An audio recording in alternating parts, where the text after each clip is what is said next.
when you're living someone else's life without realizing it. Have you ever stopped and asked yourself, who am I really? Not just a passing thought during a moment of boredom, but a genuine inquiry that cuts through the noise of daily existence. Think about it for a moment. The way you dress, the way you speak, even the way you think about yourself. How much of it is authentically yours? And how much of it is simply borrowed, copied, absorbed from people who, honestly, might not even know who they truly are themselves? If you've ever felt a strange emptiness, a sense of being lost or disconnected from your own life, this might be the very reason. There's something profoundly unsettling about living a life that feels like it belongs to someone else, yet most of us do exactly that without ever questioning it. We walk through our days wearing masks we never consciously chose, speaking with voices that aren't quite our own, pursuing dreams that were planted in our minds by others. The tragedy isn't that we do this, it's that we do it unconsciously, mistaking these borrowed elements for our true selves. But what if this sense of disconnection isn't a flaw or a failure? What if it's actually your soul's way of telling you something crucial? Wake up. This mask you're wearing, it isn't you. This exploration will reveal how deeply we've internalized others' definitions of who we should be, why this creates such profound suffering, and most importantly, how to begin the journey back to your authentic self. The architecture of borrowed identity. From the moment you drew your first breath, the world began telling you who you were. Parents, teachers, siblings, friends, culture, religion, they all handed you labels like gifts you never asked for. You're the smart one.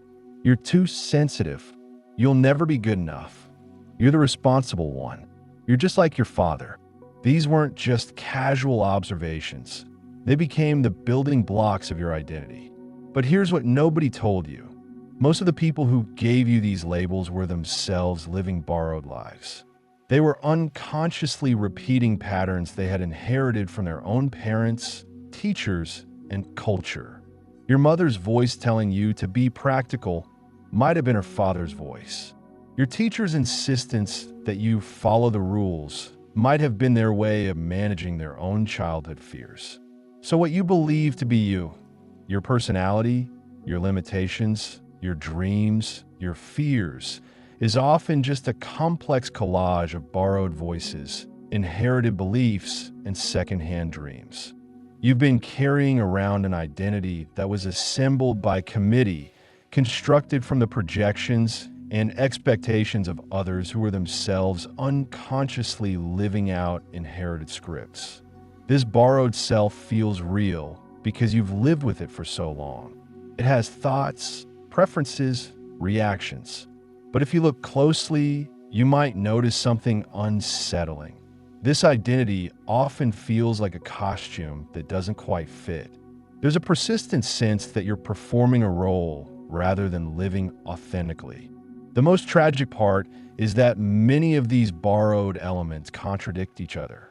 You might carry your father's voice telling you to be strong alongside your mother's message that you're fragile. You might hold society's demand for success while harboring a deep longing for simplicity. These internal contradictions create a constant state of tension, a feeling of being pulled in multiple directions simultaneously. When your sense of self is borrowed, you become addicted to external validation. You say yes when every fiber of your being wants to say no. You chase careers, relationships, or achievements not because they fulfill you, but because they look right in someone else's eyes. You live in constant anxiety, always checking whether you're meeting the expectations of voices that might not even be relevant to your actual life. This is why so many people feel restless, trapped, or empty despite having everything they were told would make them happy. They've successfully become who others wanted them to be, but in the process, they've lost touch with who they actually are. The borrowed self can achieve, accumulate, and perform, but it cannot experience genuine fulfillment because it's fundamentally disconnected from your authentic core. The moment you begin to see this clearly, that much of what you call yourself is actually borrowed, something profound shifts. You realize that if these elements were borrowed, they can also be returned. You don't have to carry identities that don't belong to you. This recognition is both terrifying and liberating. Terrifying because it means questioning everything you thought you knew about yourself. Liberating because it means you have the power to choose who you actually want to be. The journey back to your authentic self isn't about rejecting everything you've learned or becoming rebellious for its own sake. It's about developing the discernment to distinguish between what truly resonates with your deepest nature and what you've simply accepted without question. It's about learning to hear your own voice beneath the chorus of borrowed voices that have been speaking for you. Expanded practical exercises. Archaeological excavation of the self. In the first week, begin what might be called an archaeological dig into your own psyche. Each evening, take a notebook and write down 3 beliefs you hold about yourself. These might be statements like, I'm not creative, I have to be strong for everyone, I can't take risks, or I'm not good with money. Don't overthink this. Just notice what beliefs surface naturally throughout your day. Next to each belief, ask yourself, who first told me this?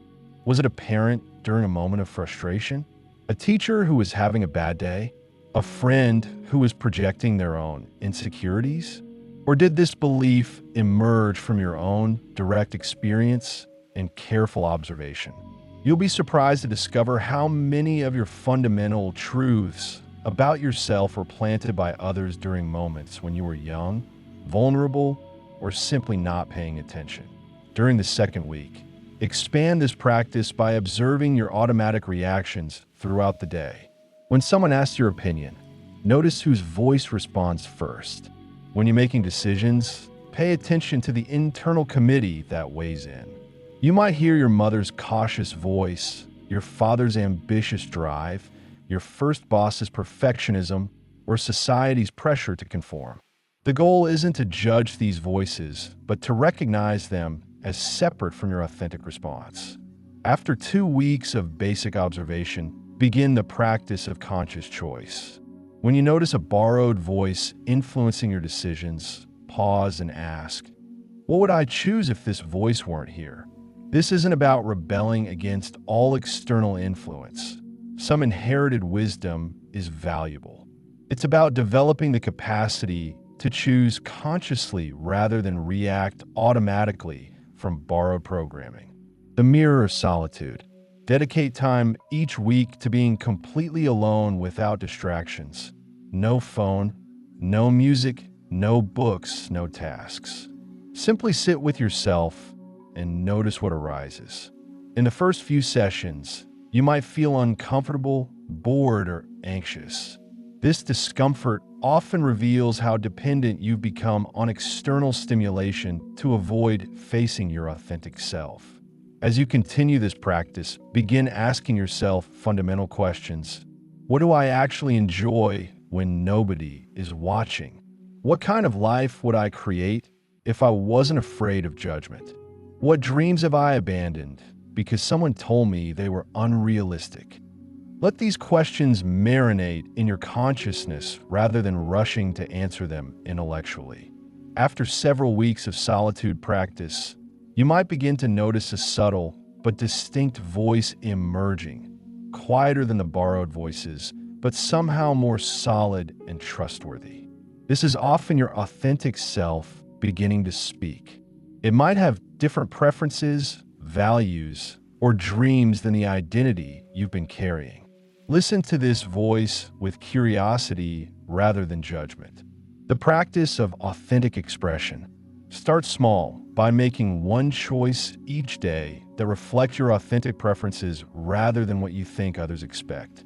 This might be as simple as ordering what you actually want at a restaurant instead of what seems appropriate, or expressing a genuine opinion in a conversation instead of saying what you think people want to hear. Notice the resistance that arises when you consider being more authentic. This resistance often comes from the borrowed voices that have kept you safe by helping you fit in and gain approval. Acknowledge this resistance with compassion. These voices developed to protect you, even if they're no longer serving your highest good. Gradually expand your authentic expression into larger areas of your life. This might mean pursuing a creative interest you've always dismissed as impractical, setting boundaries that reflect your actual limits rather than what you think you should be able to handle, or making life changes that align with your genuine values rather than inherited expectations. Remember that reclaiming your authentic self is not a destination, but an ongoing practice. Each day offers new opportunities to choose consciousness over automaticity, authenticity over performance, your own voice over the borrowed voices that have been speaking for you. The goal isn't perfection, but awareness, the simple recognition that you have a choice in who you become. Conclusion: the liberation of authentic being. Your entire life transforms the moment you stop carrying identities that were never truly yours to begin with. This isn't a dramatic overnight change, but rather a gradual awakening, like watching the sun rise slowly, illuminating a landscape that was always there, but hidden in darkness. You're not the labels that were placed upon you in moments of others' frustration, fear, or projection. You are not the borrowed voices that have been speaking through you, convincing you that their limitations are your own. You're not the mask you've worn so long that you forgot it wasn't your actual face. You're the awareness that can observe all of these borrowed elements without being consumed by them. You are the consciousness that can choose, moment by moment, which voices to listen to and which to gently set aside. You are the authentic self that has been patiently waiting beneath all the accumulated layers of others' expectations and definitions. The journey back to yourself isn't about becoming someone new. It's about remembering who you were before the world told you who you should be. It's about reclaiming the natural spontaneity, curiosity, and aliveness that existed before you learned to perform for approval. As you continue this practice of conscious living, you'll discover something remarkable. The more authentic you become, the more connected you feel to others. Paradoxically, by releasing the need to be who others want you to be, you become more genuinely available for real relationship. When you stop performing, others feel permission to stop performing too. This is your invitation to step into the magnificent uncertainty of not knowing who you are in advance, of allowing your authentic self to emerge fresh in each moment. It's an invitation to live from your own center rather than from the accumulated expectations of a world that is itself still learning how to be authentic. So let me ask you one final time, with all the borrowed voices quieted and all the masks set gently aside. Who are you, really? The answer isn't something you need to figure out intellectually. It's something you discover by living one authentic choice, one genuine expression, one moment of conscious presence at a time. Your authentic self is not a destination to reach, but a way of being to embody. And it begins now with whatever choice you make next.